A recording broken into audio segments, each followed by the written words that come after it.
नमस्ते दर्शकबिन, यो चाहिँ तपाईँको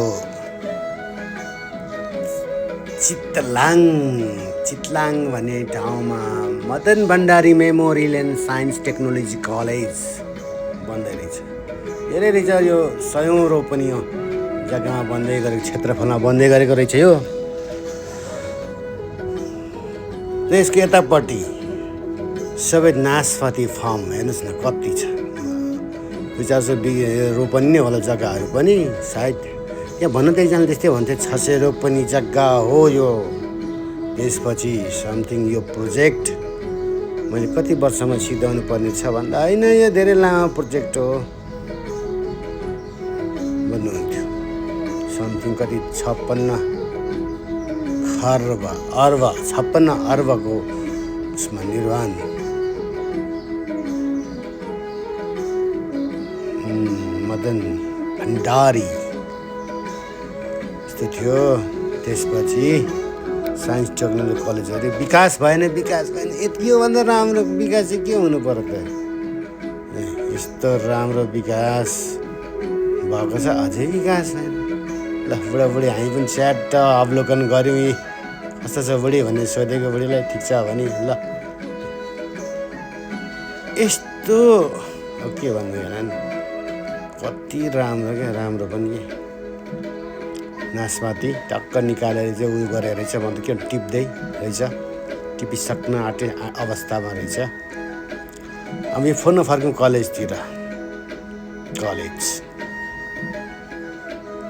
वाउ, कति सुन्नु, नेपालमा विकासै हुँदैन अरे। यो चाहिँ के हो भनेर सोध्नु पर्ने। योभन्दा विकास चाहिँ के चाह्यो त? धेरै छ वरापरि अर्ग्यानिक सबै आफ्नो खाएर त्यो स्टुडेन्टहरू त्यहाँ बसेर ट्याक मैले सोधेँ पनि। तर यो चाहिँ अहिले साँच्चै भनेको मलाई ड्रोन उडाउनु पनि दियो।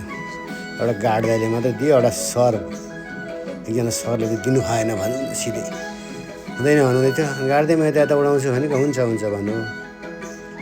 नासपातीको फर्म हेर्नु कत्रो छ। ओ माई गड, सानोको छ त फर्म।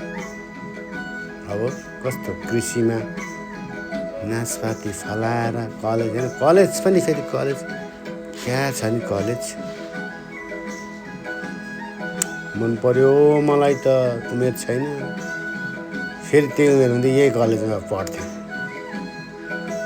एमालेको कलेज भन्न नहुने त्यस्तो। फेरि मदन भण्डारीको नाम राख्नु त्यस्तो भन्न मिल्दैन होइन। यो त शिक्षा हो, शिक्षाको ठाउँमा। तर साह्रै राम्रो र सुन्दर रहेछ क्या कलेज। यस्तो क्या कति यस्ता बिल्डिङ त कति हुन्छ अरे क्या। अहिले त यो बनिसकेकै छैन। मैले एकजना दाइलाई सोधेको, बनेकै छैन। यो 56 अर्बको प्रोजेक्ट हो। 400-500 कति 1200 रोपनी जग्गा हो या भन्नुभयो। म बगान देखाइदिनु मलाई। यही हो सबै, यो उहाँसम्म सबै हो यो जग्गाहरू। हाम्रो मतलब यो उसको कलेजको भने उहाँसम्म देखाइदिनु भयो। यो सबै नासपाती देख्नुभयो, रोडदेखि यताउता भन्नु। हजुर भने वाह धेरै रहेछ भने। धनी कलेज पनि भने होइन। यत्रो जग्गा चाहिँ यो अनि नासपाती खेती गर्दा ट्याक्क फेरि कलेज छ नि त। फेरि कलेजै छ नि त होइन। Super college. बस पनि रहेछ एउटा त्यहाँ। त्यो बसले चाहिँ स्टुडेन्टहरू ल्याउनु हुँदो रहेछ यो बाटोबाट। यो चाहिँ राम्रो बाटो रहेछ। तल हामी आएको चाहिँ तलको बाटो नबनाएर नराम्रो रहेछ।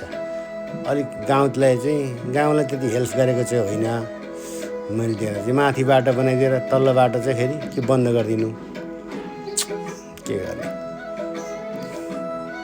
गाउँ पनि कति राम्रो छ है, चिटिक सानो घर, सानो बस्ती। हस्त नमस्ते, बाई सबैलाई।